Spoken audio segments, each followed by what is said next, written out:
semuanya, perkenalkan nama saya Serlin dari jurusan Ilmu Aktuaria angkatan 2021 dengan NIM 2147755PA20674 dan dalam video kali ini saya menjelaskan hasil analisis saya terkait dengan data asuransi. Data yang saya analisis itu saya ambil dari situs Kaggle, di mana data ini merupakan penjelasan mengenai nasabah dari suatu perusahaan asuransi di Amerika. Data ini terkandung 1338 baris data dengan 7 kolom, di mana kolom yang pertama itu ada umur dari nasabah, kemudian yang kedua ada jenis kelamin dari nasabah, yang ketiga ada indeks massa tubuh dari nasabah, yang keempat ada children atau banyaknya anak yang dimiliki nasabah, kemudian smoker, itu untuk mengetahui apakah nasabah tersebut perokok atau bukan, kemudian ada region atau daerah domisili dari nasabah, dan yang terakhir, dan yang paling penting itu expenses. Kenapa expenses ini penting? Karena di cabang ilmu aktuaria sebenarnya yang kita analisis itu adalah besarnya kerugian yang ditimbulkan dari sebuah kejadian, di mana di sini ketika terjadi kejadian maka nasabah akan mengajukan klaim atau expenses. Nah, ketika menganalisa expenses ini nanti seorang aktuaris dapat mengetahui kriteria apa saja yang menyebabkan klaim itu jumlahnya besar, sehingga ketika membentuk suatu produk baru, jika ingin produk tersebut lebih menguntungkan perusahaan asuransi, maka seorang aktuaris harus membentuk produk yang menghindari kriteria yang menyebabkan nilai klaim tadi besar.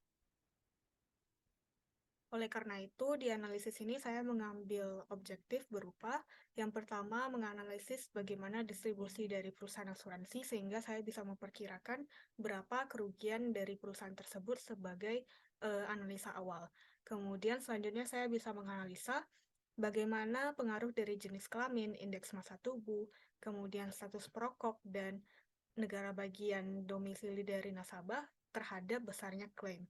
Kemudian dari hasil-hasil tersebut saya bisa menyimpulkan bagaimana kriteria produk asuransi yang lebih menguntungkan bagi perusahaan dan meminimalisir besarnya kerugian.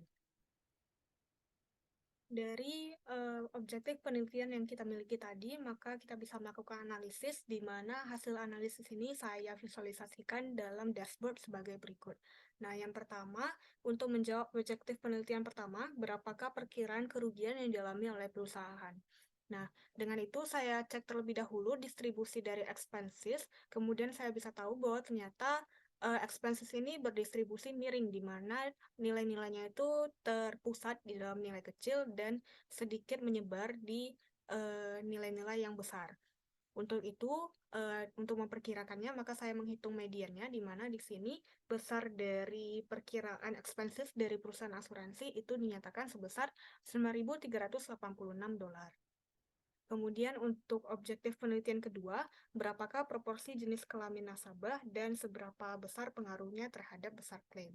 Nah, dapat kita lihat pada bar plot ini bahwa ternyata jenis kelamin nasabah itu sebenarnya tidak terlalu berpengaruh, dapat kita lihat dari besarnya proporsi laki-laki dan perempuan yang hampir sama, di mana laki-laki itu sebesar 50,523% atau 676 nasabah, sedangkan untuk perempuan itu 49,477%, yaitu sebanyak 662 nasabah.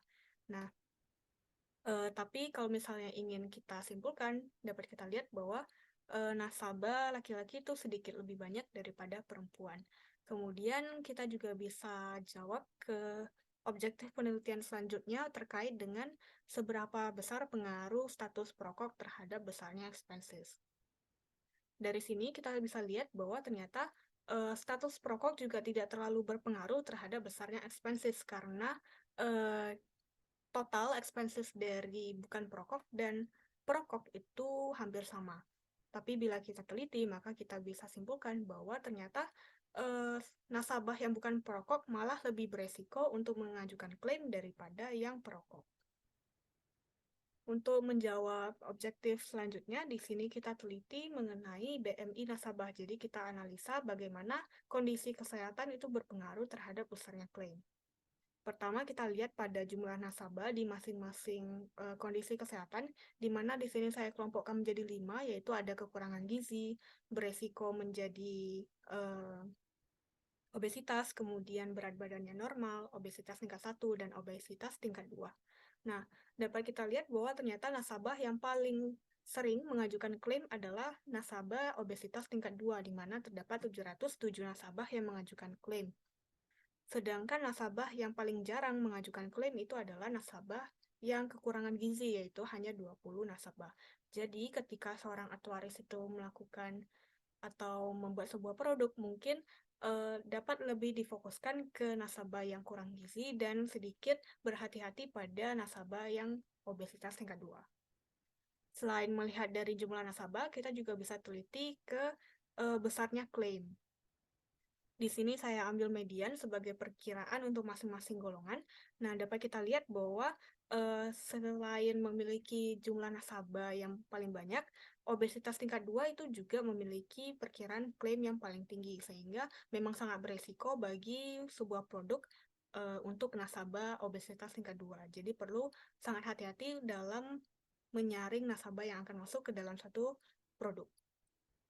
Selain itu, juga kita bisa lihat bahwa walaupun di sini beresiko menjadi obesitas memiliki jumlah nasabah yang tidak terlalu banyak, tapi ternyata sekali mengajukan klaim itu nasabah diperkirakan mengajukan klaim yang cukup besar dan hampir sama dengan obesitas tingkat 2. Jadi, sekali mengajukan klaim itu beresiko menjadi beresiko menjadi obesitas itu mengajukan klaim yang cukup besar, sehingga seorang aktuaris juga perlu berhati-hati dalam menerima nasabah yang seperti ini. Selanjutnya, di sini juga kita teliti bagaimana pengaruh negara bagian yang didomisili oleh nasabah berpengaruh terhadap besarnya klaim. Dapat kita lihat bahwa yang paling beresiko untuk mengajukan klaim di sini adalah nasabah yang berasal dari Southeast atau dari Tenggara, yaitu dapat kita lihat sebanyak 364 nasabah, sedangkan yang lain itu tidak berbeda jauh, yaitu sekitar 325 nasabah.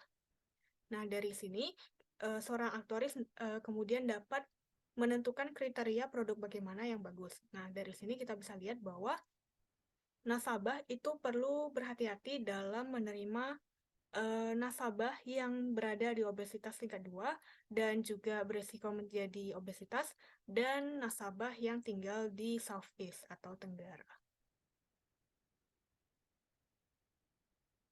Kemudian, selain menentukan kriteria produk seperti apa yang bagus untuk dibentuk, di sini saya juga mencoba membangun sebuah model regresi sederhana sebagai model yang dapat memprediksi berapa expenses apabila diketahui kriteria-kriteria dari calon nasabah.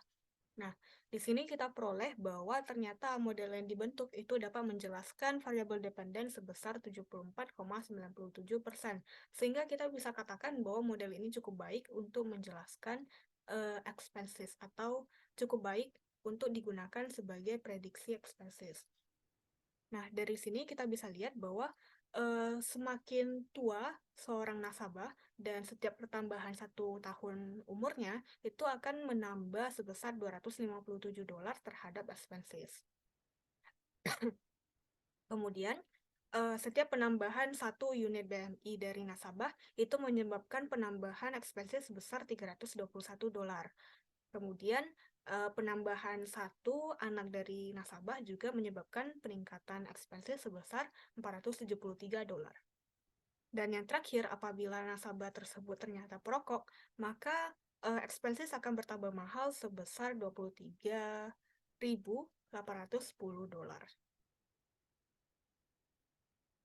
Sekian hasil analisis yang dapat saya sampaikan. Mohon maaf dan terima kasih.